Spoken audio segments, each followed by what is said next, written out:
Bai, egunon, eta mila esker, etorri izanagatik.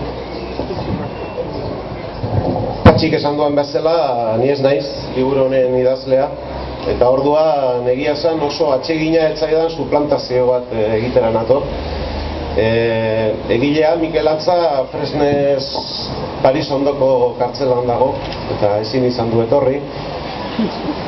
Asteazkenean izan nintzen harekin bisitan eta esan nion, ea testutxoren bat idatziko testuen, baina berandu esan nion, postaz bidaliko zuela, baina dirudienez ez da garaiz iritsi. Beraz, nire suplantazio lana ejecutatuko dut eta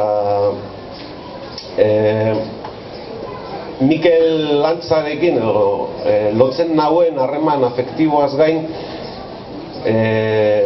edo hori gainditu nahian, nik hasieran esango nuke Mikel idazle bezala definitu beharko banu, nik definituko nuke fikzioaren maitale bezala. Alegia, beti izan da bera fikzioa ia pasio bezala bizi izan duen pertsona bat, eta nik uste dut berak idazten duenean beti saiatzen dela pasio hori irakurleei ere transmititzen, kutsatzen, alegia irakurleek ere pasio hori sentitu dezaten. Egia esan, esaten dudanean fikzioaren maitalea dela, ez dut gauza hundirik asmatzen, zen eta liburuan bertan Mikel izeneko protagonistak idazten du, bera protagonista nagusia ere Mikel izenekoa da eta kartzela ospitale batean dago, gurpil jauki batean, eta kontatzen dio historia bere neska maiteari, eta novelaren ia hasieran, liburu elektronikoetan hori ezin da egin, ikusten duzue liburuaren ia hasieran protagonistak esaten du: ezinezkoa zait historio bera bitan berdin kontatzea. Bigarrenez kontatzeari ekiten diodanean, aldrebestu egiten zait historioa. Beti asmatzen dut pertsonaia berriren bat. Pertsonaia nagusiak lehen esan ez zuen zerbait esaten du. Hego Amerikara ordez, Txinara iristen dira protagonistak. Hiltzailea errugabetzen dut bertsio berrian.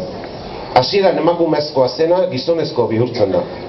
Hiru anaia zeuden tokian laugarren bat asmatzen dut. Semearentzako ipuinetako bide lapurrak pirata bihurtzen zaizkito arkabean. Piratak astronauta eta dinosauroak izaki estralurtar. Hobe dut behin idatzitakoa zuzentzen ez hastea. Lerroa zena paragrafo bihurtuko zait orduan, paragrafo atala, ez nahi sekula bukaerara iristen. Bukaerara iritsi nahi espanu bezala. Bukaera, hasierarako bidea besterik espalitz bezala. Amaieran hasten den kiribil eskailera. Nik uste dut, berak protagonistak hemen, Mikelen ahotsa edo Mikelen alterrego horrek kiribil eskailera bezala definitzen duen hori dela, fikzioaren ederra, nire ustez, edo nik maite dudan fikzio mota horren ederra definitzeko modu hon bat.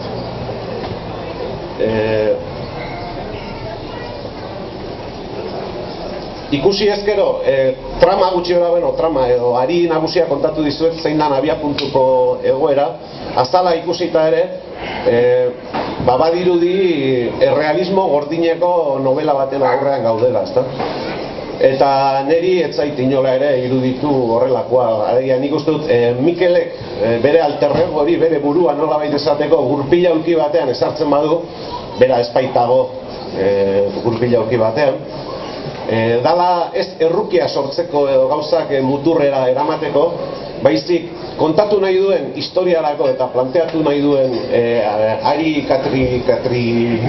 katrimilatxu horretarako ezinbestekoa zaiolako eta oso ondo datorkiolako. Eta, gauza gehiago aipatu nitzake, humorea, eta nik uste dut, ez da komedia bat, noski, baina ez da irrigilea, baina nik uste dut bai dela irribera, nik uste dut Mikelek badakiela, edo bintzat ni bezalako, ni naizen irakurlearengan irria sortzen, eta nire ustez hori badala doi bat, eta pertsonaiak eraikitzeko modua, aria sortzeko, argumentua sortzeko eta bar, nik uste dut lehen ere duela 23 urte azkeneko ipuin liburua argitaratu zuenean, nik uste dut hori agerian zuela, hortan maisua dela, baina oraingo honetan 23 urte pasata gero liburu honetan gehien sorprenditu nagoena, ze beste gauza horiek ez naute sorprenditu ezagutzen nuelako aurretik bere idazlanetan, baina bai sorprenditu nau estiloa.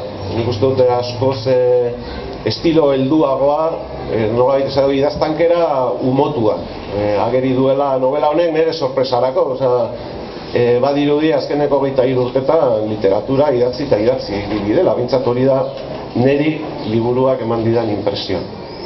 Bueno, eta honaino nire suplantazio. Bai, galdera bat.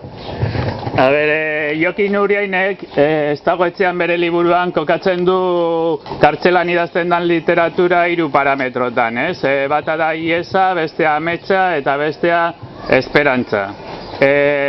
Zuk zer ikusten duzu liburu honetan iesatik, ametsatik, esperantzatik? Nik uste dut ageri da hori, baina niretzat hiruak gauza bertsua dira, preso batentzat.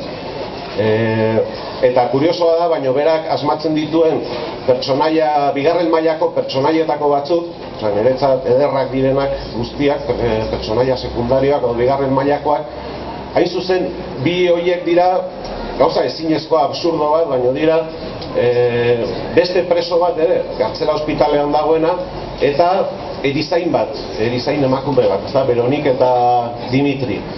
Eta berak montatzen duen fikzioa da bi horiek anai arrebate diren. Eta novelan azaltzen da zergatik posible den hori pentsatzea, naiz eta hotzean ikusita nahiko ezinezkoa dirudien. Eta bi pertsona horiek, nik uste duten balioetako bat da ematen diotelako protagonistari amets egiteko, ametsa, esperantza izateko, esperantza eta igesarekin fikzionatzeko, edo bintzat, eta nik uste dut hori dela nahiko konstantea, ez da?